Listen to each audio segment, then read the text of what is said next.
We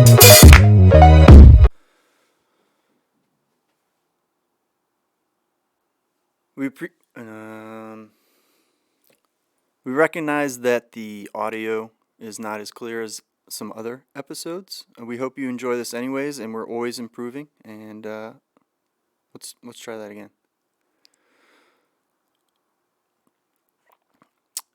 We recognize that the audio isn't up to our standards. We hope you enjoy this anyways.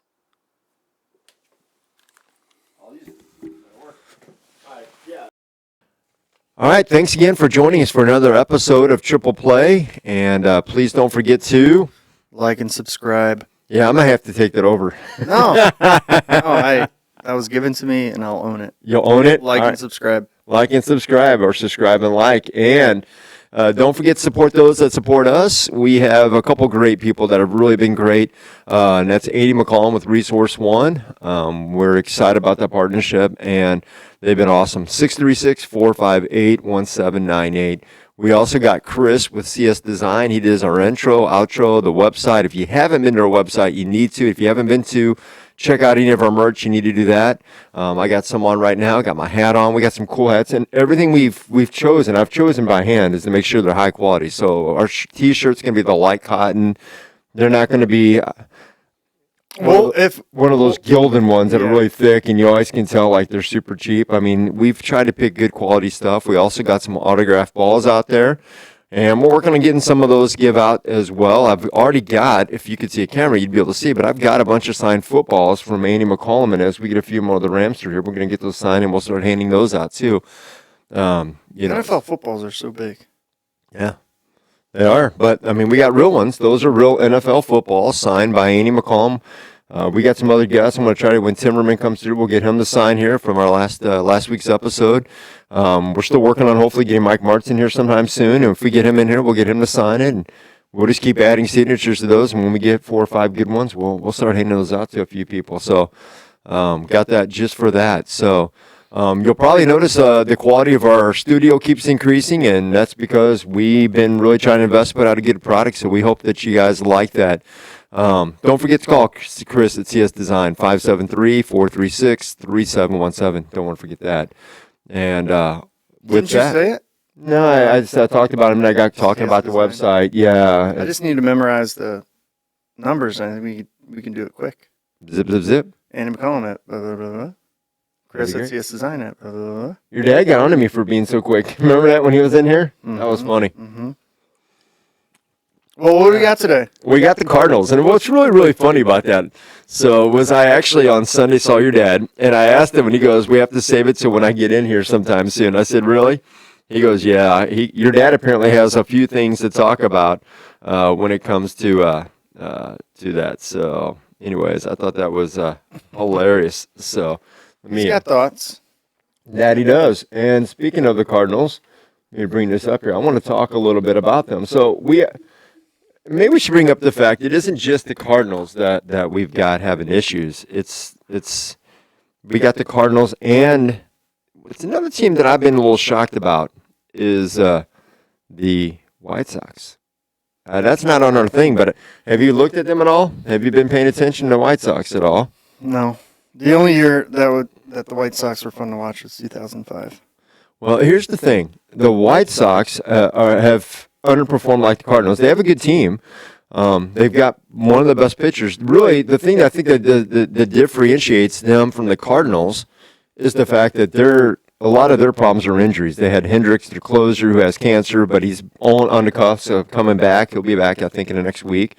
You got but closers make a team better. They don't make a team good. No, but still got to be in the lead going towards the end of the game. But they have good starters. They've got 3 or 4 good starters, and a few of them kind of warm up. Lance Lynn is always notorious. He kind of starts out slow, and then he kind of gets really good. And he's had his last couple starts seem to be pretty good. But Tim Anderson is the other guy on their team that's been out, and he's he's that spark plug of the team. So I give them a little bit more of a pass because of that. But they've set up that team probably like 2-3 years ago the way that they wanted, and when they set up that team, it was when I was watching it happen. It seemed like they were getting a bunch of talent, but there was zero thought on how all those people would work together. Yeah. So basically, the White Sox are in a good spot to be able to rebound. You know, they're at a spot where I think that they're going to turn it around and do all right. Now, getting into our Cardinals, though, they're a little different story, man. So, St. Louis Cardinals, you know, just like you were saying off camera earlier, you know, all sorts of pitching.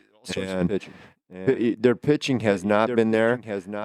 Obviously, you know, they sent Jordan Walker down, and he'll eventually come back up. I think they're hitting. You know, I think they overrated Dylan Carlson. I think they've overrated probably Tyler O'Neill. I'm sure you've got some opinion on that. But I think overall, you got Jordan Walker still. You've got Yepez. You've got Newbar. There's enough talent there. Whoever's hot, they can play. They can actually throw a few of their infielders out there too, right? I mean, yeah, Burleson can play out there. What's the other? Donovan. Brendan Donovan can play out there. So, and then you look at their lineup. I mean, you know, they're not doing terrible. They've got Goldschmidt is hitting. Gorman's been pretty solid so far this season. He's been a nice surprise, right? I mean, seems like he's kind of stepped the next step up. But their starting pitching, which also I think affects their bullpen, because a guy like Whitford, who we'll look in a little while here, you know, he reminds me of what they did last year. You remember what they did last year with one of their starters at the beginning of the season, and it didn't work out? Jordan Hicks. That's what Woodford reminds me of, the Jordan Hicks experience. Here you got a guy who's been good in your bullpen. We're going to now try to see if he can be a starter. Experiment's not working. You're 5-6 games in. The guy's not pitching well. But if he was in your bullpen as a long-term reliever versus trying to pitch 5 innings, you know, maybe an inning or two, he'd be very, very effective. So I think a good way to think about what the Cardinals are experiencing now is that there has to be like fail safes in a team. So like a really good team, you think of I don't know any really good team the last 3 or 4 years. The Braves, the Dodgers, whoever. yeah. If something isn't going right that game, starting pitcher, whatever. Starting pitcher number one goes 4 innings, gives up 4 runs, team's behind, he's got to come out. Now, what's your fail safe? Now you know you have somebody that can come in and fill 3 or 4 innings. Yeah. Okay, giving your chance a team to come back, and then you get to the end of the game, and then you have a closer that can potentially keep the lead or whatever. Every single thing that happens, they find a way to lose every single way. Close games, they don't end up getting the guys in across the plate late in the game to win the game. Pitcher doesn't go long enough. They don't have a guy that can fill in, 3 or 4 innings. Guy goes late, maybe their closer. It's just like every single thing. Because you're gonna have bad games. You're gonna have a bad starting pitcher, but there's no like trickle down effect. It's all down effect. If this doesn't work this game, we're done. Yeah, it seems, and I go back and say it really starts with starting pitching. I think they've overrated their starting pitching, and I want to kind of go through that. Let's talk. I want to go bring them up here for a minute, but let's just talk about starting pitchers right now. So, Montgomery, we've talked before. Great number 2. He's the kind of guy you can invest in. Okay. He was solid with the Yankees, mind you, even though he was rated like number 4 or 5 in the Yankees, often because of injuries, Cole being injured and all. This kid kept getting put at number 2 and number 3 with the Yankees and still performed very well. Come to St. Louis in a better atmosphere. Who was he with before? Seattle to start? No, I think Yankees. He came up Yankee. He started Yankees, came up, and he's been a very, very solid hit. He thought he was going to stay there the rest of his life, and they traded him to St. Louis. He's been very happy here. But they didn't sign him in the offseason. He's got this year, and he's a free agent. And he's a young lefty who's been successful both in New York and now in St. Louis, right? Okay. Next guy. Okay. You got Michael Mikolas, right? Michaelis. And Michaelis when he pitches, he's a guy who I think on any elite staff is the number 3 or 4 guy. and any good staff in baseball. He's not a bad pitcher. He's going to give you innings. But there's a reason he wasn't your game one starter in the playoffs last year, even though he had a good year. Very inconsistent. I think you're either going to get like 7 solid innings or something bad's going to happen in the second or third inning. You know who he reminds me of the Cardinals used to have, and now he's actually with the White Sox, who we were talking earlier, was Lance Lynn. If I had to make a comparison to Michaelis, I would say he's kind of that Lance Lynn type pitcher where he's good at times, looks really great, and then but you're right, inconsistent. Throughout the season, he's going to win games. I have no question in my mind that by the end of the season his numbers will look better. But last year he had a fluke good year, but he'd been injured the first few years prior to that. He had one good year coming out of Japan, and then he got injured. They go over and they give him 2 years, $40 million. Not saying it's the worst deal in the world, but I'm just saying that seemed like it was a rushed decision because you have no pitcher signed next year, and all of a sudden you're like, well, we got to do something. Why would you pick him over Montgomery? That was one of my first questions because he's a few years older. Montgomery's a lefty. He's young. That was just one of my first questions. If I was going to invest 2 years and $40 million, Michaelis or Montgomery, even off last year, just that half year we had with him, but knowing his record with the Yankees, seeing what he did for us, I would have gone there. But quite honestly, I think I would have waited till the first month or so of the season and then gone in and got an offer because I always like to see how they perform a little bit in the next season just to see how they perform a little bit. And things are still going before I invest that kind of money. Now, things are still going. All right, so we did those two. Now let's get to our number 3 guy. Number 3 guy, Wayno, not around, injured, going to be back. Okay, so who do they insert for him? Woodford. Woodford was a great reliever, long-term reliever for him last year. Did a good job for a couple innings. He would come in, have 2 good innings. All right. How's he been doing as a starter? He can't seem to get past 4 innings. Dude cannot. His last start, I think he got to 4.1 innings, if I remember right. But he's barely trudging across 4 innings per game right now. He's a 3 or 4 inning guy, and then he seems to fall apart after a couple innings. So I go back and say this is that experiment where like the Jordan Hicks one last year, where I say it's failed. It's time to lick your wounds and make a change there. I guess there's no. It's not a debate that the pitching is bad. But like, how are you going to fix it? Or maybe the first question is why wasn't that addressed in the offseason? I mean, the excuse is the same. Hey, we have guys that we trust. We did go out and get people, but those people that we got are injured now. Well, so Michaelis, which I know, Bernie Michaelis, who I know you've got the article I was reading earlier. I like his stuff because he likes to break things down very well. And he points out they've been right around 6 or 7 in spending year over year. This year they're 15. So that's one pitcher. I mean, that's a pitcher. Yep. So number 2. My question is, and you said, where's help going to come from? That's the thing I keep wondering is, when are they going to reach down? I want to read you these numbers. Now, let me give you these real quick. Michaelis, 1-1, 5.97 ERA. Woodford, 1-2, 5.72 ERA. Matz, 0-3, 6.23 ERA. Okay, those are 3 pitchers. Flaherty we can get into. He's 2-3 with the 3.94, but I just want to point out something. Game 1, 7 walks, 5 innings, and somehow didn't give up a run. If he gives up, like a normal pitcher would have given up 2 or 3 runs minimum in that game, his ERA would easily be over 5 right now, like the rest of them. So his ERA got very lucky with the defense that game. Okay. Now here's what they got in the minors. Defense. You just said 4 pitchers that have over 5, close to 6. 3 and then 1 that's lucky right now that he isn't there. 3 and then 1 that's lucky right now that he isn't there. Just call it 4th. Okay. Yeah. So let me tell you what they got in the minors right now. These guys are all first-round draft picks. Okay. First-round draft picks. Okay. Lefty. Okay. Livadori. First-round draft picks. What's he pitching? He's 3-1 with a 2.14 ERA. What's he pitching? He's 3-1 with the Gordon Graceffo. Okay, had a really rough first game. Gave up like 8 runs in 5 innings, 10-something ERA coming out of that game. Since then, his last 4 games, 3.53 ERA in his last one, no hitter. Games, there were 6 innings. 3 ERA. Okay. Last one. Michael McGreevy, 3-0. Okay. 2.19 ERA. They've got three guys, two lefties and a righty, sitting in AAA right now, all pitching better than anybody in their starting lineup. But there's guys you can't All unless pitching one of those better big leaguers than anybody in their hurt. starting You're lineup. not gonna say, "Hey, you can't. here's your $20 million. Big Go leaguers to are the minor leagues." You're not gonna. But these guys are first-round I- draft picks. We're not talking like guys who were pulled off the scrap. But these guys I are understand, first-round but picks. I mean, we're not talking like guys who somebody made a decision. I that- understand, but I mean, They're not gonna go. Somebody We're made a giving up decision on that decision. that I don't think they have to give up, They're but I not mean, gonna go, here's an easy one.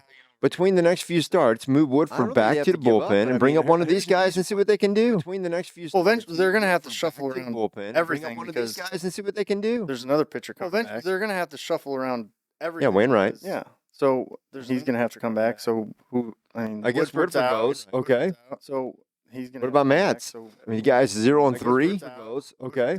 Yeah, I mean, What about yeah, Matz? Yeah, I mean, would you not? I would. Yeah, I would. Yeah, I'm not saying that you have to fire the guy or DFA him, but I mean, I would. I also I'm wouldn't not have saying come that you into have to the fire the offseason guy or saying, "Hey, we're good DFA him," here." but I mean, yeah, I wouldn't have I either. also Just wouldn't have roll with this. But they did that, so saying, "Hey, we're good here." Yeah, I agree. I Just this tough, was dude, They did tough that, choices yeah, hard I choices agree. lead to This was easier outcomes. tough Easy choices lead to harder outcomes. It was how I mean, it was. lead to It's easier easy to outcomes. say. Easy Oh, we're choices we're lead pretty to good. harder outcomes. It was the easy choice. Well, now look at what you're living with. To say. yeah. Well, Pretty it good. was the obvious flaw to It's easy anybody who choice. was in Now baseball. look at what you're So, yeah. Well, there's always more obvious flaw to anybody behind who the was in story. baseball. They knew what the writers were writing. So- They knew what their fans were saying this off. They knew their needs. They knew it's a business. Yeah. So there's business decisions that need to be made. We're not the CFOs. We're not the. It's a business. And so to just say this makes sense. Not the CFO. What's the? Who cares? Yeah. Sending So to maps just down. say I, this makes It's easier sense. said than done. What's yeah. Who cares? I don't even think you have to send him down. I just think you might need to give him a It's rest easier said and bring somebody up. You know, maybe you put him on a 10-day DL and I just think you give a start to one of these young guys just to give him. I mean, maybe get his head around something, do something, go throw a bullpen session at a college. You know, like John Schmaltz did between the Red Sox and the Cardinals before he came over here and did really well. And Carpenter worked with him, like John Schmaltz. Yeah, I mean, then you got to start. You're starting those guys' clocks. You're sending them up. You're getting big league time. You're doing that. Well, you got to start. I agree. And all that. Like, there's a lot more than goes into it. Just this guy's doing well. Let's send him down. I agree. Well, I think the That's all fact I'm that saying. yeah, my thing is you got guys doing well, and you got guys in the majors who are not doing well, and we're now 6 weeks, over a month into the season. They've had 5 or 6 starts. The majors, who most of these guys are not turning things around. So at what point do you eventually have to do something? I mean, this kind of reminds me, reeks a little bit, and maybe this will. You know, this is where my mind thinks of. Do you remember the last year that Mike Matheny was with the Cardinals? Reeks a little bit. As a player? No, as a coach. Okay, he was coach for us for 4 years. 3 years he went to the playoffs, one of those to the World Series. No, his 4th year he started out just like this, terrible. For 4 years, right? It was terrible. And to me, the flaw was really obvious, and that flaw has continued on. Dexter Fowler, Tommy Pham. We kind of had these discussions. These guys, not that they were terrible players, but they didn't cohesively go. A lot of egos. Colton Wong. They had a lot of guys with egos in that clubhouse, and once those got out of the way, guess what? Michaud comes in, and he inherits all these young players who are dying to get a chance. Oh, yeah. And Also very good veteran players. He inherits all these young players who are dying to get a And chance. manage the clubhouse and And stuff. also very do all good that stuff. veteran players. Well, that was one of the things that I think was a hard part for Matheny, because the year before, I think it was, or the year before that, Matt Holliday had moved on, and he'd have been that kind of presence, and then that kind of just left this void in leadership. Yeah, I mean, think about the Cardinals struggle. Moved I mean, on, and he'd have been that kind of presence. how much and then that kind of can a just team left struggle this be void in attributed to a manager? leadership. But think Think about the Cardinals manager struggle. last year, Marvel. How much we had Can a team Pujols, struggle be attributed to a manager? Yachty, Think about Yeah. Skip Schumacher, all these. I mean, all these guys that are surrounding him, and then just poof, Yep, they're gone. Yachty. Yeah, but I mean, you still got Arenado and Goldschmidt. Yeah, but those aren't that's not the type of player that like helps out the manager. But I mean, you still got Nolan Arenado and thinks about one Goldschmidt. thing when he wakes up, and that's smashing a baseball and making sure it goes in the glove. And that's it. He doesn't care about what the manager like thinks. I don't think that's part of. You think of like a Yachty? That's a guy that wakes up and thinks, "How can I Bleed red. Yeah, like I'm part of. Like I want to manage. I want to help this. I want to do this." And Yachty, that's a guy. So there's a difference in Bleed red. Yeah. veteran. Like I'm part of players. Definitely. And you definitely saw discipline kind of come back into the clubhouse with Pulisic last year, too. He's another guy who, Players. even though he didn't do well with the Angels, Mike Trout would often contribute, a lot of his success because of Albert. He said Albert would always point out flaws, and even though he couldn't always execute like I could, he was the one who would show them to me on the pitches and stuff and help me to get, those few extra homers a season. Like I could. I know how it feels to have to play for a manager where you question everything that they do. The extra homers a season. And you pay attention to what they say after the game. I know how it feels to have to play for. What do you think of Marmol? What are your thoughts on him? I've only met him a couple times. I've only heard what other players have said about him. Everybody loves him. Your thoughts? I met him. Great guy, nice guy. Very to the point. Everybody loves him. I think there's nuance. Nice guy. That needs to be learned, that he hasn't quite grasped yet. Yeah, I mean, that became, honestly, two things that I've seen in the past month and a half of him managing. That he hasn't quite grasped In the last year, yeah, I mean, that became first game of the playoffs, worst managed playoff game I've ever seen in my life. Half of him. Oh, yeah. Okay. And what even made it worse was that, like, shortly afterwards, he just said, here this whole game fell apart, and versus owning up to it at first, he kind of, I would have made that decision, the same decision. I'm going, whoa. This whole same decisions get you the same outcome. That's not what you say. Well, yeah, then it's also I would have made that decision, the same decision. I'm going, exactly. So he initially, I think the management or ownership talked. Somebody talked to him because he came out and kind of corrected himself. And then this year, the whole Tyler O'Neill. Not that I'm not the biggest Tyler O'Neill fan. I've never been on that big bandwagon. Okay, but one of the things I don't like is I don't like a manager calling a player out in public before they've had an opportunity to do it privately. Period. Yeah, I think it's just it goes to the right way to handle things, and I thought how he kind of did that publicly with Tyler O'Neill versus pulling down in the dugout. Nuance. That's thought how saying, "Hey, buddy, I didn't think you hustled well enough on that one. If I see that kind of struggle, if I don't see you give enough effort, again, hey, buddy, we're gonna have." It just comes with experience. I mean, I don't know how many years that guy. If I don't see you give enough effort in the minor leagues, I don't know. Maybe he never did get yelled at. It just comes with for doing something that he thought he was doing by a manager. Like, maybe just something to think about. So you can do that publicly. You can go to the top step and say, "Hey, did you give? Was that your best?" And let Tyler say, "Yeah," or no. Just something to think about. So and let everybody see that you can go to the top step and say, "Hey, did you give?" Still private. Was that your best? Let Tyler say, "Yeah." Anyway, let's go. We're going to shift. I want to show some of this. So we're going to move the camera. Give me just a second here, and we're going to put this over so they can see this and take a look with us. I want to point out a couple things here. So here we go. Got analysis. Yep. We got super specific analysis going on. Exactly. Well, we're going to take a look at pitching and hitting. We're going to start with the pitchers here. So we got Woodford. Let's start with Woodford here. All right. So here's, for a second, how he throws. There's the strike zone. Here's what he's throwing. All right. There's a lot of yellow dots. Do we know what the yellow dots are? Yes. Sinkers. So there you go. Righties versus lefties, where he was in the zone and not in the zone. So not 3 fastballs the whole game. Sinker. Couple sliders. Sinker slider guy. Yeah. Yep. Curveball. That's just probably a slider that he gets. And he pitched 3.2 innings. So I said 4.1. It was 3.2. Didn't even make it the 4th inning again. He's averaged about 4 innings a game.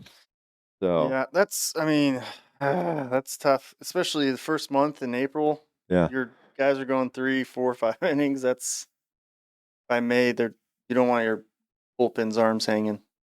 No, well, and that's been one of the problems. You talk about a lot of later games now that even when a guy like Montgomery pitches well, when it gets turned over, the bullpen's had to pitch 7 innings the game before. They lose any way that they can lose, they lose. Like they. Yeah. Well, let's keep looking here. So I just want to bring up him. So that's Woodford. Now let's take a look here. Oh yeah, here's a lineup real quick. We'll take a look at the lineup. So we've got this is them. Now hold on here. I want to show you what they're doing now. Yee. All right. So here we go. Now look at them. They're not as bad. Look at you. You compare like shortstop to shortstop. Okay, Edmonds hitting better, 286 versus their 185. Last 10 games, 3, 4, 5, 6, 200, 100.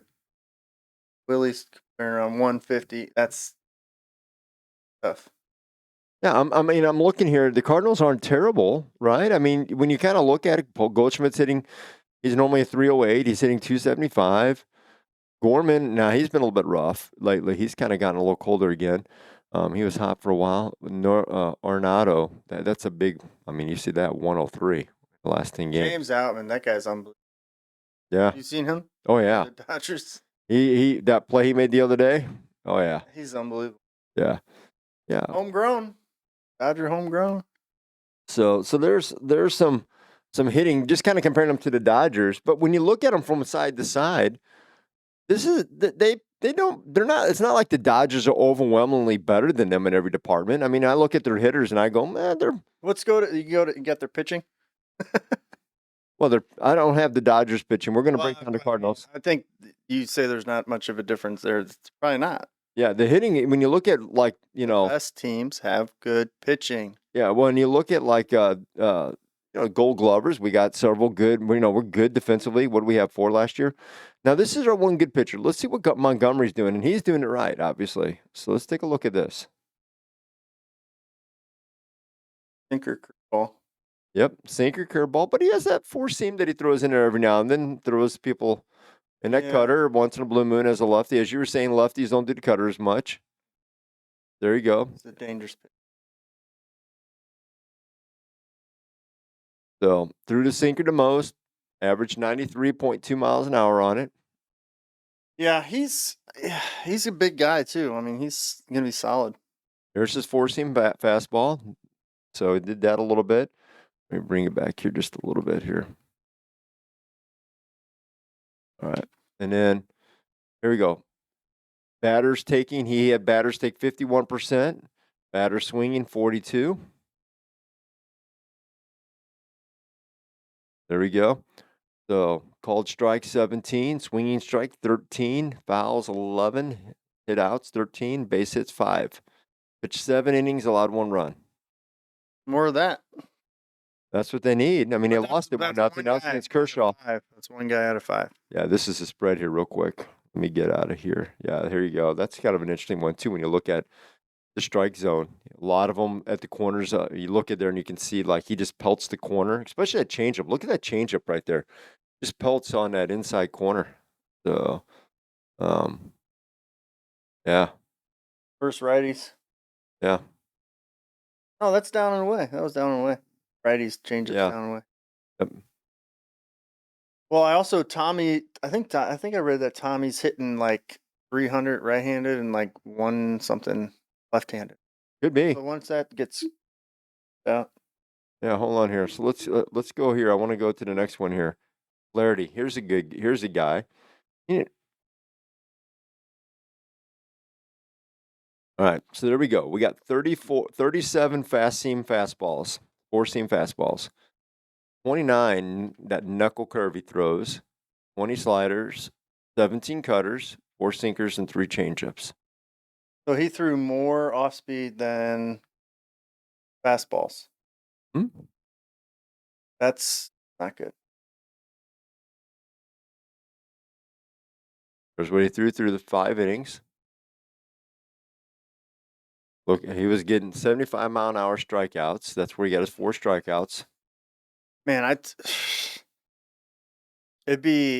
wish I could wish if you could replace Yadier, not his hitting stats, but just have Yadi and simulate what this last month and a half does to the ERA for the pitching staff, just for him, for his knowledge, his framing, his Oh, yeah. everything. Like if he's just behind the plate instead of them having a 5.76, maybe they have a 4.76. I don't I know. have no idea. That's it. Yeah, Interesting there's thought. definitely The contrary. Yachty factor. Yeah, I mean he was definitely one of the smartest catchers there ever has been. So we got the slider, knuckle curve. All right, hold on here. This cutter actually throws it pretty hard. All right, and there's the end results of this. So, and he got 8 base hits and gave up a slew of runs. So A slew of runs. How many is a slew? what did he lose that game by? Do you remember? No. Yeah, I think he gave up 5 in 5 innings. So he got rocked. All right, so we don't need to compare that again. I want to go back to, we've done Flaherty. We got to get to Matt's here. I think he's up here. Oh, Michaelis. There we go. Miles Michaelis. Let's look at him. There you go. 25 sliders, 25 sinkers, 23 curve, 22 fast seam. I mean, it's very well evened out. Yeah, but that's not like when pitchers are pitching well, they throw more fastballs than Yeah. I mean, There you go. Even if you looked at like a old knuckleballer, they were throwing knuckleballs. If they were Yeah. throwing really well that day, they were mixing in more fastball. Get the invitation for tomorrow, by the way? Yeah. Done? Wait, what? Tomorrow. I got an invitation. For what? Tomorrow. Will you remind me instead of just continue to it's say for tomorrow. It's a breakfast in the morning for RA. Oh. He's going to be in town. Okay. Yeah, you've got the invite. Okay. So it's over in St. Charles. Little. It just came up because you're talking about knuckleballers, and here he's going to be in town. We're going to see him tomorrow morning. One of the best. RA was good. So here we go. We got 50 batters taking, 45 swinging. While you do that, I'm going to bring this right here. So here's something, he has 4 base hits. Michaelis, again, I have more confidence that he'll turn around because he is who he is than most of these other people. Yeah, but I mean, you stick around long enough, people see your stuff. That is true. Go. Curve fastball. All right. Let's. Bottom line is their pitching stinks, and I don't think guys are having fun. It's too many distractions. Well, here's the last guy. We got Matz. We got one more. Yep, Steven Matz. He was good when he was with the Mets for the first couple of years. Well, and he was decent with Seattle before we signed him. He had a couple good years. He threw those ball. He had a lot of ground balls. That's why the Cardinals thought they'd get him because they had Arenado and Goldschmidt. They thought all those ground balls would go right to their gloves. But Matt's even that like Matt's best was a 5-starter. Well, there you go. Sinker, curveball, changeup. That's what he throws.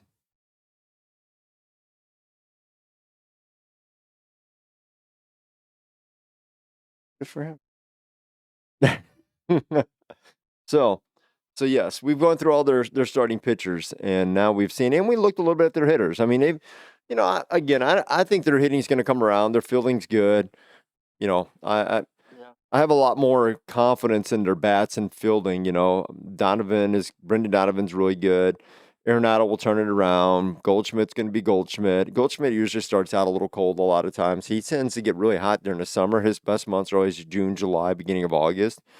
Some reason now, here's something to look at for Goldschmidt, though. One of the our postseason problems is no hitting, and he notorious seems to go cold late August, early September. That's an interesting thing. If you look at his Who are we talking about again? Nolan? No, Paul Goldschmidt. Oh. Goldschmidt usually starts out a little slow, warms up, and he usually has a good Middle of summer. Yeah, May, June, July, beginning of August, he gets really hot. July is like one of his best months. He usually hits 18, 20 home runs almost every July. So, and then he cools back off, and then by the end of August, beginning of September, just like you saw last year, he gets really cold, and that's not uncommon with him. I mean, that's been kind of a threat of him. If you look at us, I'd be interested. I don't have it, but I'd be interested to see what his September numbers are. So year over year, they're not good. Yeah, I don't know what to tell you about that. But he's consistent. That's what I'll say about Goldschmidt. He's consistent. I think Arenado's fairly consistent. After having this bad April, he'll turn it around. But Yeah, and also, I mean, a lot of those bench guys, those guys that are mixing in, they've been in the league for a couple years now. At some point, those guys start getting annoyed that they're doing that. yeah, I know I did. At some point, you're like, okay, I'm like, this is fun, but yay, let me get some playing time. So I don't know when that's going to happen, but yeah, there's yeah. more down the pipeline than they know. Let me look at us for a second. Let me flip that back around to us. There we go. All right. So now we've talked a little bit of some of their pitching. Overall analysis. Do you think they're going to be able to turn it around? No. Well, I say no, but also a little bit of yes, just based on who's doing well right now. Like if the Pirates weren't in first place, I'd say, like if it was another team, I think the Pirates have a very good potential to fall back down to earth. Yeah, I think again. I go back. I think the Cardinals can do it. But again, this is, and we keep talking about this. But last year, what did they go get in the middle of the season? 2 pitchers. What did they do the year before in the middle of the season? 2 starting pitchers. What did they do the year? This starting to become a theme. Like, hey, we're struggling with pitching in the halfway mark, and let's go pick up 2 pitchers. And here's the other thing I like to point out. Whoever they picked up is whoever is going to wind up being their guy going into the playoffs. Last year, Yeah, but you have to get to that point where you can say, "Oh, we can go get pitchers." What are they, 10 and 21, or what were they saying? yeah, 10 and 19 or something like that. 10, yeah, it's not good. Yeah, It's not good. the other thing I look at is they've got help in the minor league, and maybe one of the get smart and bring one of those guys up. At least see what they got. I mean, at some point, that you have to have an unbelievable talent, like like a Puig or a Cody Bellinger, like that type of impact. Otherwise, you're just getting filling starts, guys injured. You're just yeah, filling out a roster. I just when I'm looking at what they're doing, I just think you got to change things up, and somewhere you got to do and move and groove, and so you either do it by adding through a trade, or you do it by bringing up through the minors. And they've got a couple options. They've got 3 guys, first round draft picks, sitting in their AAA, ready to come up, pitching good right now. They've got options. They've got trade bait. They could have traded in the offseason. A lot of teams were interested in Dylan Carlson. And I think they probably are assessing how much their struggles are due to the way that the roster's set up, or if it's more internal conflict that's leading to it. inhibiting success. Yeah. Or sometimes it takes a while for people to get their groove, and it could be leadership. I mean, there's a lot of things that it could wind up being. Sometimes somebody's got to take the bull by the horn. Every now and then, get a situation like this, and a guy like Arenado or Paul Goldschmidt finally steps up and says, "Enough's enough. Follow me, guys." We need a new Gloria song for the like the Blues had the Gloria. Yeah. Gloria. The Cardinals need to have something. Get rocking and rolling. Yeah, I don't know. They just don't seem like they're having fun. I think they are not. I think everybody would agree with that one.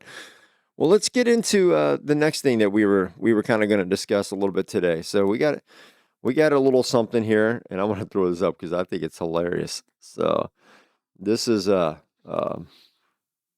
yeah, we'll touch on this if you haven't heard about this yet. Well, I think they'll hear about it, but I think it's funny that some of the things that are going on. So let's see if there we go. It should be right behind here now. There we go. Oh yes. Glorious Bud Light. Man of genius. Oh yeah. So they put out this thing getting a transgender woman to represent them, and Dylan. Yeah, is that their name? Dylan Mulvaney, I think is the name, something like that. Yeah, and we can get into nuances about Dylan Mulvaney. It's kind of an interesting, weird thing because it was gay. Seems to have now dressed up, but still seems no different, less flamboyant than before. So here's my whole thing about Dylan Mulvaney, or is that his name, Dylan Mulvaney? I think so. just don't act like you're like an 8-year-old girl. That's that's the creepy. Like that's the creepy part. Yeah, Like yeah. you're walking. You're a grown. You're a You're a grown man. grown man, first of all. But if you want to pretend to be a woman, whatever. Well, Dress up like a woman, whatever. Just like, can we carry over the mental capacity? Like, at least act like a 35-year-old woman. Like, And it's weird that print. Like, and Scott, people follow this. That's the other thing I find interesting is that he actually has a following, or it has a following. So that kind of blows my mind away. But when I look at Bud Light and I see what's going on, I find that very interesting. What I'm hoping is this is one of those things that wakes up more businesses, and they're like, let's not do this. There needs to be some boundaries to what for we're. both sides. I hope Bud Light fails, and then I hope a company on the right does something that makes the left mad, and they go out of business. I hope companies start going out of business when we start hearing what they think, other than their product. That's what I hope happens. Yeah, that they shouldn't Go be. out of business. I don't Yeah. want to hear about that. You don't I wanna want to. drink your beer. That's it. Yeah, I'm gonna sit in your car and drive it. That's it. I don't want to hear your thoughts. you don't want to hear about all that. Don't care. Yep. I hope they go out of business. Yeah, that's definitely an interesting one. So I'm bringing this up here. So the result has been sales of Bud Light have been plummeting since the company enlisted the help of Mulvaney. In the week that ended April 22nd, the brand's in-store sales plummeted more than 26%, according to figures by Bump Williams Consulting, a Connecticut-based firm that specializes in the alcoholic beverage industry. I hope it's Yeah, gonna. and the decline is only accelerating. The week before, sales dropped 21%. The week before that was 11%. So they just keep dropping. Yep. Good. Good. More. Yeah, I hope they do worse. it's certainly interesting. So for sure. And so I Like if it wasn't beer, if it was this microphone company, and Yeah. their mic and I had to look at something that had nothing to do with this product, like a microphone, I'd be like, why? Why do I have to look at this? I don't want your product anymore. Yeah, Whatever it is, I just want your exactly. product. That's it. Yep. I would agree. Well, that's an interesting one. Now, one other story you kind of mentioned was this whole Russia and China thing. Any thoughts on that? Russia, China. No, the only reason because it's been going on for a long time, and the only I see things that seem significant, but then it kind of just falls by the wayside. But Russia just or Ukraine just bombed like the whole oil industry in Crimea Yeah. just a few days ago, and then that was it. But I would imagine that's going to have an impact. I mean, it's a whole oil industry gone in Crimea. Yeah, I have a feeling that I keep waiting for this to finally come to a landing point because it just seems to me like this thing's dragging on. Russia seems like somewhere along the line they've got to be saying, you know what, we need to pull out some kind of a win, but maybe not the whole country anymore. This is starting to become costly in other ways. On the other hand, political capital wise, it seems to be gaining. I mean, they're trading more with China. One of the things I want to bring up, hold on here, I want to show you this because this was an interesting stat I found today. Yeah, there it is, right behind her. GDP growth. China and Russia have had some of the most significant GDP growth in the past 20 years. Yeah. Yeah. So I mean, that's something to take note of. If the two of those guys, and then you get India who kind of tiptoes with them a little bit too. Yeah, I mean, those are things definitely to take note of when you're looking at GDP and output, right? Well, yeah, and then we also have. I mean, we got the report that we actually have special forces in Ukraine, Yeah. other things like that. I don't know. I didn't know if you heard anything new or if that's going in a different direction or if. Yeah, I hadn't really heard anything new. I've been paying attention to it. I've always thought, China, ever since 2011, 12, when they started their Sun Road initiative to kind of take over financially for the world. Their goal was to do it within 20 years. They're on pace. I mean, their yuan is being traded more and more with India and Russia. The American dollar looks weak. I mean, we just had, what did we have yesterday happen? Another bank fail.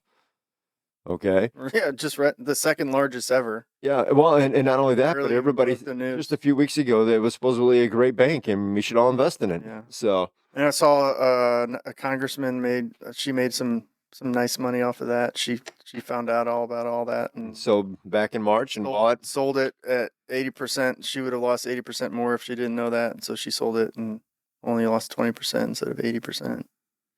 But it's not insider trading. No, no. That's a good business model. Just have an app or something that tracks congressmen's investments and when they sell and stuff. Somebody was doing that with Pelosi and got in trouble on Twitter. They were tracking all of her husband's yeah. trading Yeah. secrets. Sign me up. Yeah. And Here's all my money. Just do it exactly what they're doing. whatever they're doing, follow. Yep, they never lose. So Ever. But Yeah. yeah, that's fine. We'll just that's certainly an interesting thing. So I go back and say I think Americans need to be paying attention. We need to make sure that we're making more here and that we're not making things over. If we're making things overseas, we need to make sure we're also making them here so that we're not fully dependent upon that one country. And we kind of saw that during the pandemic at times with certain products. I think we need to take a step back, make American first, and I get it, you want to have community with other countries. That's how you survive in the world as world players. But make sure, if we're making things over there, if we're making microchips in Taiwan, we should be making them here in America too, right?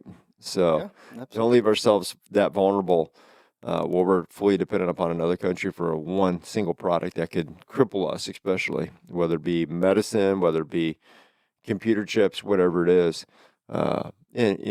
So I think that there's something to definitely take note of that. So, well, any parting thoughts on that before we kind of move on? No. No. All right. Well, I tell you what, we've had this is our first time talking in a while on camera because we've had guests and we've been so blessed to have them. We got some really good guests coming up. A few of them I already know that we've kind of got lined up and somewhat lined up. We're going to have Star Wars next episode, May 4th. We're going to have that crew in here. I think that's going to be a lot of fun. So if you're a Star Wars fan, check it out. Jump, you'll enjoy that. Over the next few weeks, I know we've got a pro wrestler with the NWA going to be coming on here. That'll be a fun interview. We've got a world-renowned guy in dinosaurs coming on. So Dino Dan. No, that's a show that my kids watch. Dino Dan. That's not his name.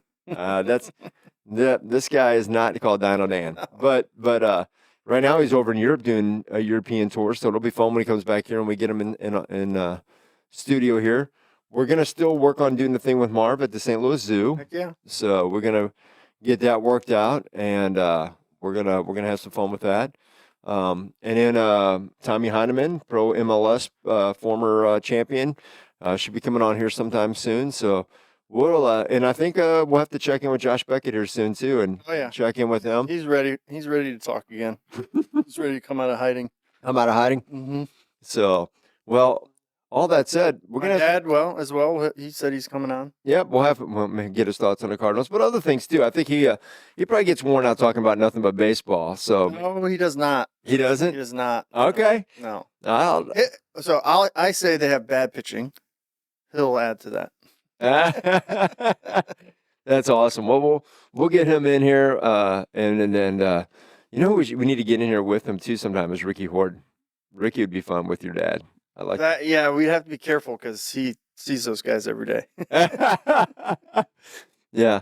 But yeah, get some of those guys in here. So all that said, thanks again for catching a little bit shorter but fun episode. We definitely want to take some time to talk about the Cardinals and their problems. Hopefully, maybe you learned a few things. I did when I was looking at all those pitching stats and kind of seeing where their flaws were, seeing where, as you said, where they were not as dominant with their, when their confidence there, they're throwing a fastball a lot, watching how far out of the strike zone some of these guys were getting a little bit wild, which tells you, that unless you're Randy Johnson, that's not what you want. So, anyways. I do have a fleeting thought. What's fleeting thought? We can end our episodes with my fleeting thoughts. That sounds good. I have a fleeting thought for today. make sure you moisturize your skin. I'm looking at my skin and it's very dry. I would imagine if my skin was moisturized and healthy, it would make me healthier. So make sure you guys moisturize today if you have the opportunity. All right? The fact that you just said that while rubbing your leg is the funniest thing in the world. That's my fleeting thought for the day. Well, with that, don't forget to like and subscribe And moisturize your skin. and moisturize your skin. Hey, one other thing, make sure you're visiting our website. Make sure you're letting your friends and family know about this show. We're going to have a lot more good stuff coming on. And we're not lying when we say we've done a lot of things in the studio. You probably noticed with the TV behind us, but And he is lying when he says we because Josh did it all. well, Really, all this is that's all you, buddy. well, you did a little bit of it. You take the credit. So, well, but all that said, I mean, we've been really trying to take this up. We want to give you a high quality product, and going forward, you should get that. We've got great mics, great TVs. Just got a brand new computer that has everything that you'll ever could want. It's got lights and spinning fans and hexagons and pentagrams, shapes. It's crazy. That graphic card is like, you can almost write it like It's like a car. page. It's like a book. So, and we do. We're gonna get some more sign balls. You're gonna get those sign balls to me sometime. Ow! Yeah. All right. I just hit my knee. Yeah, don't do that. My unmoisturized knee. We'll get some sign balls and we'll get some more of those handed out to people. I know that we need to get that going. Are they all gone? All the other balls? No, yeah, I keep asking that. Chris took that whole bucket to put them on our website, so Okay. that way he doesn't have to, sit down. So we need more. Right, And the I other have bucket. the bucket. Yeah, she had the other one. I got 2 buckets, one for you to sign for us to hand out, and one to have for the store. We'll get those to you. Yep. All right. Well, we'll catch you at the next episode. Bye. Bye. Moisturize. Moisturize.